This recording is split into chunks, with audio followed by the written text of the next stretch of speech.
Hello friends, welcome to our channel. இன்றைக்கி நம்ம சேனலில் கத்திரிக்காயை வச்சு ஒரு குக்கிங் ரெசிபி தான் பார்க்க போகிறோம்.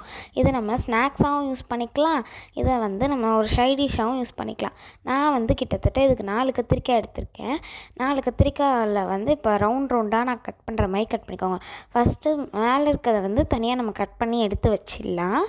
அதுக்கடுத்து இப்போ நான் கட் பண்ணுற தெரியுமா, ரவுண்ட் ஸ்லைஸாக. ஸோ இது மாதிரி நீங்களும் கட் பண்ணி எடுத்துக்கோங்க. அது கொஞ்சம் திக்காக இருந்தாலும் பரவாயில்ல, லைட்டாக இருந்தாலும் பரவாயில்ல. அது எப்படி உங்களுக்கு வருதோ அப்படி கட் பண்ணி எடுத்து வச்சுக்கோங்க. இப்போ நான் ஃபுல்லாக உங்களுக்கு கட் பண்ணிவிட்டு காமிக்கிறேன்.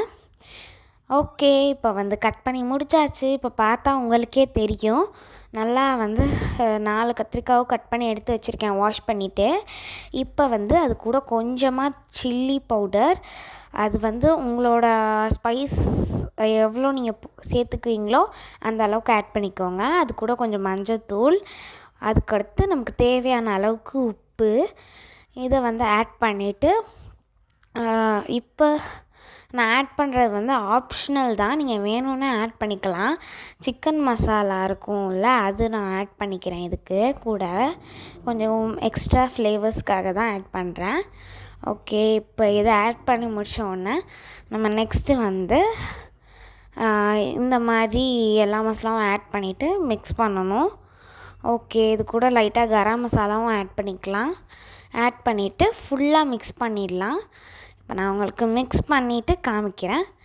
ஓகே, நான் மிக்ஸ் பண்ணி கொஞ்சம் நேரம் நல்லாவே ஊற விட்டுட்டேன். அது ஊறி வந்ததுக்கப்புறம் ஒரு பேன் எடுத்து ஸ்டவ் மேலே வச்சுட்டு அது மேலே கொஞ்சம் காஞ்ச உடனே ஆயில் ஊற்றிக்கணும்.